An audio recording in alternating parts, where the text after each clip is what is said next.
Well, hello everyone. Welcome back to my channel. My name is Swoop there and we are here in Prehistoric Kingdom Alpha. I'm expecting that not long after, in fact it's the day that this video is due to be released, there's probably going to be some news about Prehistoric Kingdom. I think this video is due to come out on the 31st or the 31st of July, 1st of August maybe. So I'm looking forward to seeing what the devs have got in store for us. So likely there'll be this video coming out, and then shortly after I'll probably do an update if I'm home and I'm not at work for whatever the devs have to say about beta, possibly. I don't know if they're going to announce beta or if they're just going to announce something else.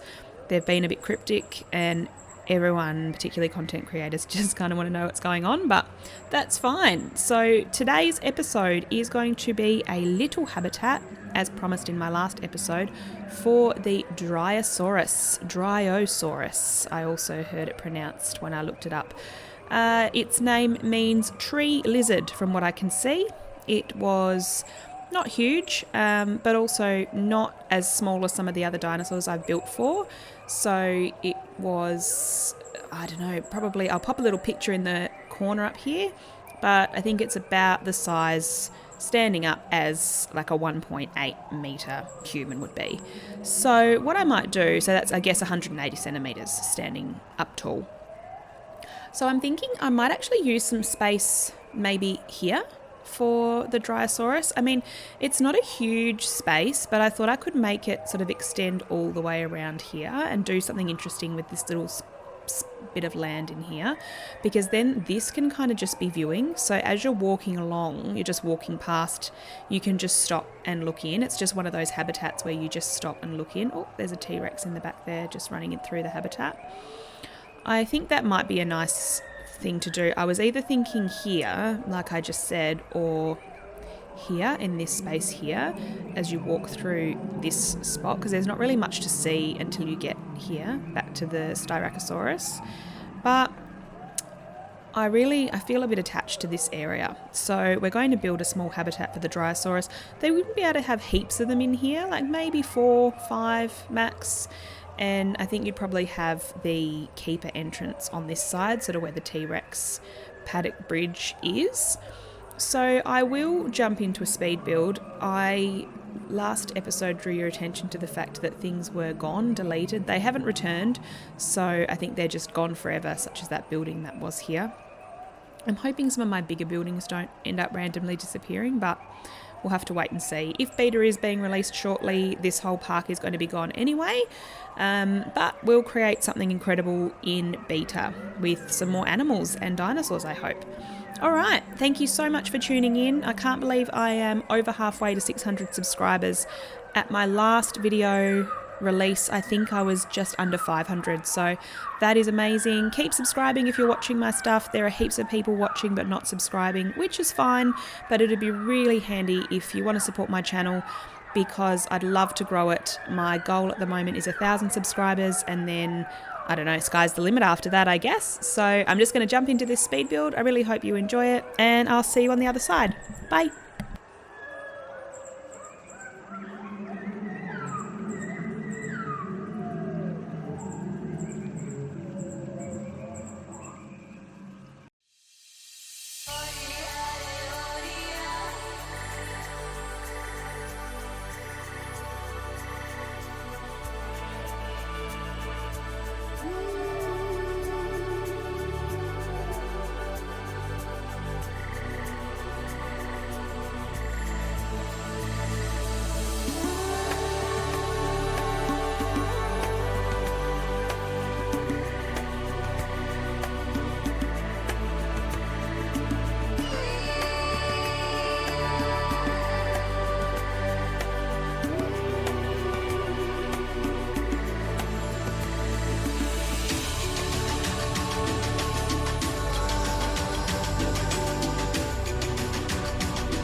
Well, everyone, we're back from the speed build, and it was Crash City, unfortunately, during that build.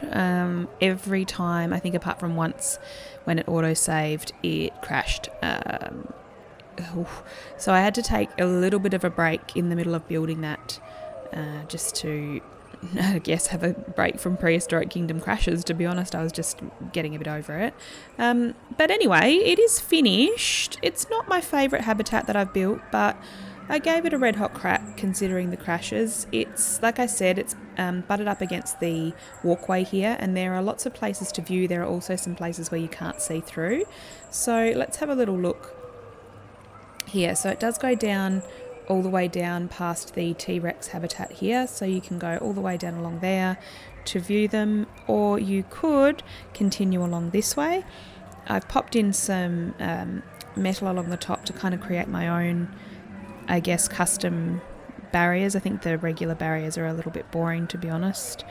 And then if we continue on along here, we've got like this rounded viewing area. I put some rocks at the bottom of it to block off the bottom, and then you can kind of come in here and really get down and view into their habitat. I did my best to really go hell for leather, I guess is the right way to put it, with the plants in this habitat. Whoops, get out of the tree, Swoop. Because I had someone tell me that I wasn't putting enough plants in my habitat and it didn't looked a bit sparse. I do agree with that. I love like making things look lush and green and tropical. The only thing is with this game at the moment is the vegetation is really limited. So although I have done my best to kind of make it look quite varied, it is still like, you know, I still think it probably could have a bit more. This is not the only viewing area. If you trot around this side as well, so that way you can go to the amphitheatre there. That's the road to the Dryosaurus, or if you take this road, you head towards the Prehistoric or the Dryosaurus. But there's also this little peek through here as well. So I guess wherever the Dryosaurus are in their habitat, you'll kind of get to be able to see them, but they will be easily hidden by a lot of the foliage that I've put in here as well. So let's just hop in and we'll go wandering around in the habitat now. So these mangroves, I haven't used them heaps in my builds, I guess. I find them, I don't know, the trunk's a little bit too short and a bit ugly, but they kind of worked well in this habitat, so I left them. I've used lots of ferns. I've popped in the cat o' nine tails, or the reeds, I guess people call them. In Australia, they are called cat o' nine tails. And then I put in like a long sort of little waterway, so they can kind of run along in front of it or run along behind it, or I guess they could run through and over. Lots of rocks throughout. And then my favourite part of the habitat is this end down here, where there are like this big fern garden in the back here. So there's still plenty of room for the dinosaurs to roam around in this area, but it is really full of ferns and bushes, and it's just quite lush with a lot of trees and overgrown bits. So I quite like this area of the habitat. Like I said, it's my favourite area. So that is the habitat I got built today. Whoops, we're in the Raptor Aviary. So if I zoom out a little bit, we can see the shape of it. So the back of the habitat sort of goes along here because this dips down quite steeply into the river at the back. And then you've got this fence here and here, and it swoops around all the way to the back here. So although I did say it wasn't going to be a very big habitat for the dinosaur that I built it for, it actually is quite big. So you could have maybe up to 8 in here just roaming about. I think I will, hopefully in beta we've got some better shelter options, and then I can start to think about how I would build shelters for the dinosaurs and things. But also I think the dinosaurs would look for natural shelter rather than just kind of going into shelters that are built for them. So I constantly laugh about this shelter that I built for the T-Rex in like my second or third build. I mean, yeah, we could do a bit better than that, I think, now, Swoop, but that's fine. We might just say goodbye to you guys just over here, looking at this dinosaur, the feathered T-Rex. Amazing. Sikwala. thank you so much for watching. I really appreciate it. I really appreciate everyone who is subscribing. I am, depending on what the news is around beta release, will depend on how much more I add to this park, I guess. I am going to keep adding to it until we have a beta release announcement, and then probably a week out I will stop adding to this park and do a park tour. I think a park tour would be nice, one, so that I've got the memory of the first park I ever built, but two, so that it's changed a lot, this park, I guess, since the last park tour I did. So everyone who watched the first park tour will get the opportunity to see what it's like now. And that's my current plan, guys. So thank you so much for tuning in. The park is massive now, so there we go. That's the Carnotaurus Canyon, all the way back to the resort in the background there, and then over this side, right over the back here, that is the Allosaurus where we built last time. So thank you once again, and I hope to see you in the next one. Take care. Bye.